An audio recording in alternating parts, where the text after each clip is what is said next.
Ayun guys, part 3 na guys, last na to. Ito guys, talaga. Bibigay ko sa pinsan ko. Bigla, nawala naman ng gamit. Nawala yung notebook.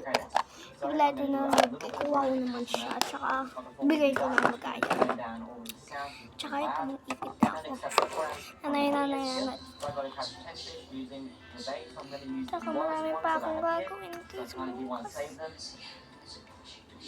Part 4 na. Bukas, part 4 lang Ayun, maganda guys. Ayun guys, ito yung laba. Ito yung stove. Ito yung lababo. Like, ito yung ganyan siya yung tubig. Ito, takpan pa. Ito pa hindi masunog. Ayun na yan. Yung second ko. Ako nanay. Ito gagamitin ko ng mixer.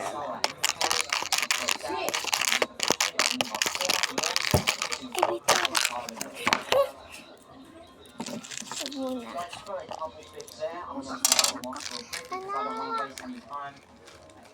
Ano yun, inay? Bumili ka na doon ang ulam natin, tres lang. And of course, this is one of the best starter rolls in the Ay, anak, bumili ako sa basa. Sige po, inay. Alright, so we just got the Nay, nabili ko na po yung mga pagbiling. Mabilis Diyan po lang kayo. Inay po, ito po yung ulam po. Lagay ko po lang dyan. Inay, ito po yung ilalagay ko na po dyan. O anak, ilagay mo na dyan Sige po. Inay, ito na po. Sige anak, ilagay mo sa lamesa. O binigay natin sa akin ng ulam. Ito ulam namin. Yak lang, ito yung kanin. Ito yung ulam namin. Ulam. Hiwa na ako ng baboy.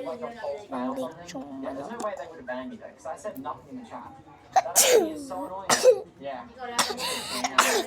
Napadala lang yung tatay nila tres. Hindi siya makakadala na marami. Tuloy tres lang nabili namin ng Alright guys, so I just rejoined the game and we're about to hit 2 hours. Hiwa.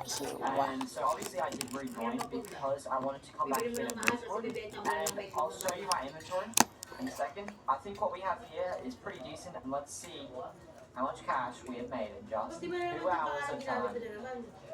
Give me something good. Okay, 200k. I'm happy with that. I will absolutely take that. For 2 hours, we'll get 260k cash. Ito, nahiwa ko na yung sila maghihiwa. Ayun na guys, manghintay ko ng part 5 mamaya.